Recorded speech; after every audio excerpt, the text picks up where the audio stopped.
Hello everyone, welcome to my YouTube channel Anu Sharma e learning classes. आज हम कक्षा 8वीं की हिंदी की पाठ्य पुस्तक वसंत भाग 3 से पाठ 6 भगवान के डाकिये को पढ़ेंगे। यह पाठ एक कविता के रूप में है। यह एक कविता है और इस कविता को लिखा है कवि रामधारी सिंह दिनकर जी ने।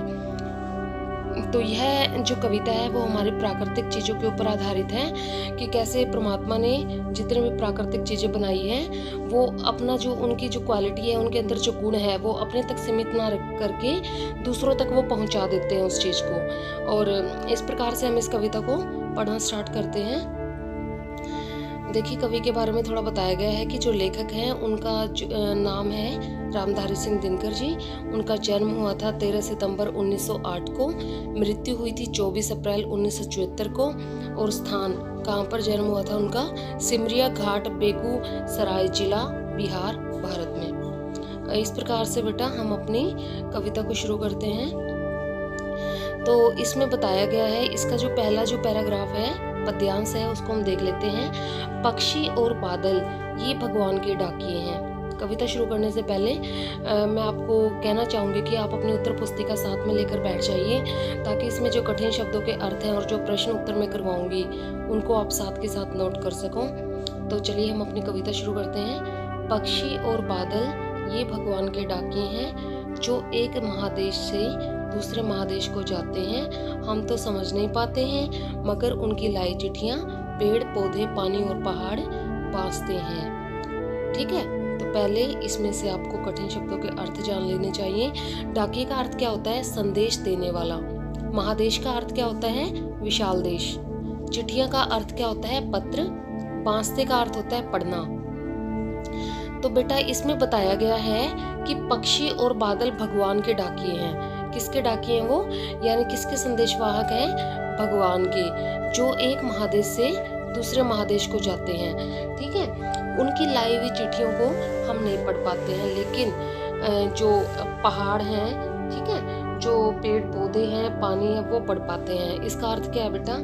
ये जो सारी चीज़ें हैं, अगर आप सोच के देखो तो जो नदियाँ हैं वो कभी भी अपने पानी को खुद नहीं पीती है। वो हमेशा अपने पानी को दूसरों की रक्षा के लिए, जीवन रक्षा के लिए या अन्य कामों के लिए न्यौछावर कर देती हैं। ठीक है, उसी प्रकार से पेड़ अपने फल को खुद नहीं खाते हैं और अपने फल वो दूसरों को दे देते हैं। ठीक है, इसी प्रकार से हवा है, हवा का उपयोग सभी समान रूप से करते हैं। वो कभी नहीं कहती कि आप हिंदू हो, आप मुसलमान हो, आप ये हो, मैं आपके पास नहीं आऊँगी। तो इस प्रकार से परमात्मा ने जितनी चीज़ें हमें दी हैं वो सबके लिए हैं, इन पर किसी एक का अधिकार नहीं है। तो इसीलिए पक्षी और जो बादल हैं वो भगवान के डाकिये यानी वो भगवान के संदेशवाहक हैं। पक्षी कई बार जहाँ पर जैसे मान लो कोई विशेष प्रकार की प्रजाति है पक्षियों की, अपने देश का वातावरण अनुकूल न होने से दूसरे देशों में प्रवास कर जाते हैं, यानी निकल जाते हैं दूसरे देशों की तरफ। और जब अपने उनके देश का वातावरण अनुकूल हो जाता है फिर से वापस आ जाते हैं। उनको कोई पासपोर्ट वीजे की ज़रूरत नहीं पड़ती आने जाने के लिए, लेकिन एक हम इंसान है जो हर एक छोटी छोटी चीज़ के ऊपर झगड़ा करते रहते हैं। तो यहाँ पर कवि एक संदेश ये भी देना चाहता है हमें कि जैसे ये जो सारी चीज़ें हैं वो मतलब दूसरों के लिए परोपकार के काम करती हैं, ऐसे इंसान को भी होना चाहिए। ठीक है, भगवान के जो ये संदेश हैं, ये संदेश हमें भी समझ में आने चाहिए। इन संदेशों को सिर्फ पक्षी और बादल तक सीमित नहीं होना चाहिए, बल्कि हर एक इंसान को ये पता होना चाहिए कि जो ये सारी चीज़ें हैं ये सबके लिए हैं, न कि हमारे अकेलों के लिए हैं। तो उसके बाद है कि पक्षी बादल हवा इन्हें कोई भी बांध कर नहीं रख सकता, और यह एक महादेश से दूसरे महादेश को उड़ते रहते हैं, जाते रहते हैं, और एक अपना जो संदेश होता है वहाँ पर पहुँचाते रहते हैं। बेटा इसका जो प्रसंग आप लिखोगे वो आपने लिखना है कि प्रस्तुत पंक्तियाँ या प्रस्तुत पद्यांश हमारी हिंदी की पाठ्य पुस्तक वसंत भाग 3 में से संकलित रामधारी सिंह दिनकर कृत रचित कविता भगवान के डाकिये से ली गई हैं। और इस कविता में कवि पक्षियों और बादलों को भगवान का डाकिया मानते हैं। तो इसकी व्याख्या में आप क्या लिखोगे कि कवि कहते हैं कि आसमान में उड़ते पक्षी और बादल भगवान का संदेश लेकर आए हुए उसके डाकिये हैं, जो एक देश से दूसरे देश को उड़ते रहते हैं। इन डाकियों का संदेश हम समझ नहीं पाते, किंतु जिसके लिए हैं वो समझ जाते हैं।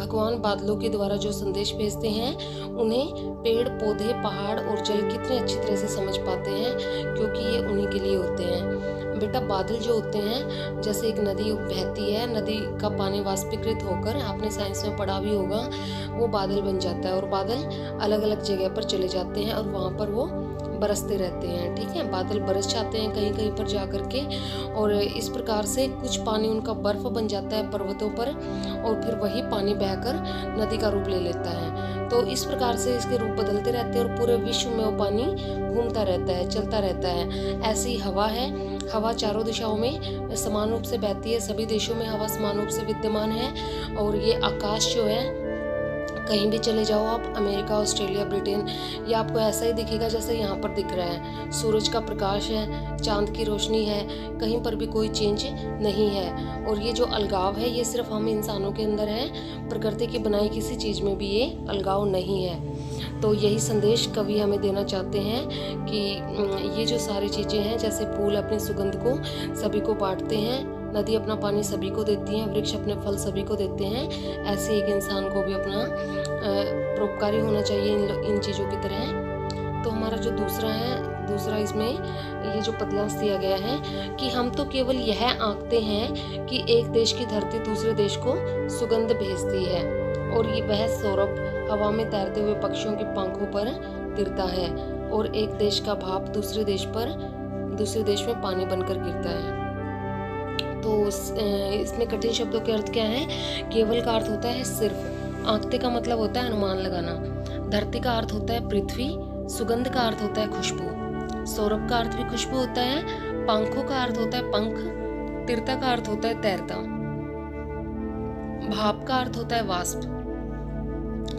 तो बेटा इसमें क्या है कि इसमें प्रसंग तो आपका सेम ही रहेगा, ठीक है। और व्याख्या में आप क्या लिखोगे कि कवि कहते हैं कि हम मनुष्य देश की उसकी सीमाओं को जानते, देश को उसकी सीमाओं से जानते हैं। हम जानते हैं कि हमारा जो इंडिया है वो पूर्व से पश्चिम, उत्तर से दक्षिण तक कितने किलोमीटर तक है, उसकी जो सीमा है, उसका क्षेत्रफल है वो कितना है, ठीक है। लेकिन प्रकृति कभी भी सीमा को नहीं जानती है। प्रकृति जितने भी प्राकृतिक चीज़ें हैं, सिर्फ और सिर्फ इंसान को छोड़ करके सारी जो चीज़ें हैं, कोई भी सीमा वो नहीं जानती हैं। वह अपना वरदान सबको देती है, ठीक है। सुगंध किसी बंधन में नहीं बनती है, एक देश के फूलों से उड़ी हुई दूसरे देश में पहुंच जाती है। वही महक पक्षियों के पंखों पर बैठकर इधर से उधर उड़ती रहती है, और एक देश से उठी भाप दूसरे देश में वर्षा बनकर बरसती रहती है। तो इस प्रकार से बेटा इस कविता के अंदर एक जो छुपा हुआ जो संदेश है वो मैं आपको बता देती हूँ, जो मुझे लगा कि इसमें कवि ये कहना चाहते हैं कि जैसे प्रकृति अपनी चीज़ों के ऊपर, ठीक है, अपनी चीज़ों के ऊपर कोई भेदभाव नहीं करती, सभी को समान रूप से देती है, उसी प्रकार प्रकृति की बनाई हुई अनुपम रचना कौन है? स्वयं इंसान को भी उसी प्रकृति का आदर करते हुए हर एक चीज़ को मिल बांट कर प्रयोग में लाना चाहिए, और कोई भी भेदभाव किसी के साथ नहीं करना चाहिए। तो इस कविता की सरल व्याख्या साथ में मैंने शब्दार्थ बता दिए हैं आपको। अब प्रश्न उत्तर कर लेते हैं। पहला प्रश्न है हमारा, कवि ने पक्षी और बादल को भगवान के डाकिए क्यों बताया है? स्पष्ट कीजिए।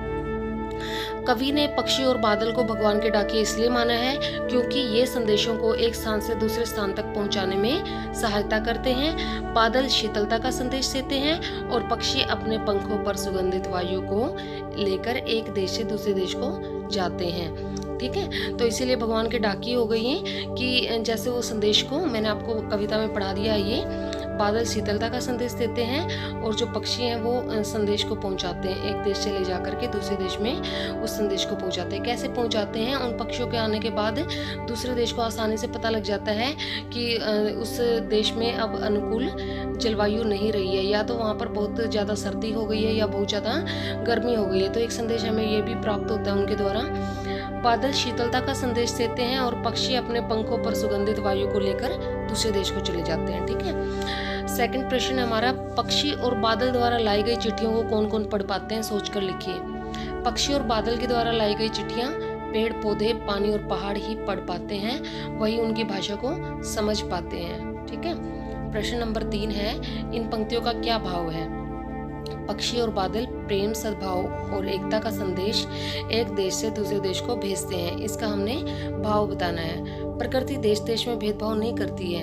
एक देश से उठा हुआ बादल दूसरे देश में बरस जाता है।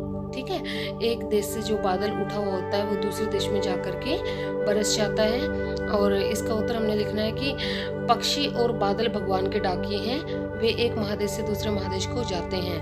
और जो इसका ये देखिए ख वाला पार्ट है, इसमें हमने लिखना है पक्षी एक देश से दूसरे देश में भेदभाव नहीं करते। ठीक है, और ऐसे प्रकृति भी नहीं करती है, इसीलिए एक देश का भाप है वो दूसरे देश में पानी बनकर बरस जाता है। प्रश्न संख्या 4 है आपकी, पानी और पक्षी और बादल की चिट्ठियों में पेड़ पौधे, पानी और पहाड़ क्या पढ़ पाते हैं। ठीक है, इनकी चिट्ठियों में, पक्षी और बादलों की चिट्ठियों में ये सारे जो प्रकृति के उपादान है ये क्या पढ़ पाते हैं। तो क्या पढ़ पाते हैं, हाँ वो पढ़ पाते हैं भगवान पूरे विश्व को एक मानकर अपना प्रेम सभी में बराबर बांटते हैं। देखो उन्होंने कोई भेदभाव नहीं किया है, उनका ये प्रेम बादलों द्वारा पानी के रूप में धरती पर आता है, जो पौधों के जिंदगी में एक नया जीवन भर देता है। ठीक है, इसी कारण से पेड़ पौधों को उनकी वैल्यू का पता है। ठीक है, पानी की वैल्यू का पता है, और हम इंसानों को पानी की वैल्यू कोई नहीं पता है, इसीलिए हम पानी को कई बार वेस्ट भी करते रहते हैं। जैसे कोई नल, किसी के घर में नल चलता है पानी से, ठीक है, उसमें पानी व्यर्थ में बह रहा है नाली में, तो हम बंद नहीं करते उसको। ठीक है, और इसी प्रकार से हमारा 5th क्वेश्चन है कि एक देश की धरती दूसरे देश को सुगंध भेजती है, कथन का भाव हमने स्पष्ट करना है। तो एक देश की धरती दूसरे देश को सुगंध भेजती है से कवि का भाव यही है कि एक देश की धरती दूसरे देश को प्यार और सौहार्द, सौहार्द का मतलब होता है सद्भावना, सद्भावना भेजती है। यहाँ सुगंध भाईचारे का प्रतीक है, ये जो सुगंध है वो भाईचारे का प्रतीक है आपस में। ठीक है, रिश्ता बनाने का, जैसे एक दूसरे का भाई भाई का रिश्ता होता है जैसे, वैसे ही ताकि जो देश हैं वो आपस में प्रेम से रहे, जैसे दो भाई रहते हैं। ठीक है, तो इसीलिए जो सुगंध है जो दूसरे देश से उड़कर आती है तो वो एक भाईचारे का संदेश लेकर आती है, और गंध प्यार का। ठीक है, जो गंध और सुगंध वैसे इन दोनों का मतलब एक ही होता है। ठीक है, तो इस प्रकार से बच्चों आपने इसके प्रश्न उत्तर कर लिए हैं और साथ में शब्दार्थ भी कर लिए हैं। तो इस कविता को आपने ध्यान से याद करना है। ठीक है, okay, thank you for watching my video. अगर आपको ये वीडियो पसंद आई है तो वीडियो को लाइक कर दीजिए, साथ में मेरे चैनल को सब्सक्राइब कर लीजिए। Thank you.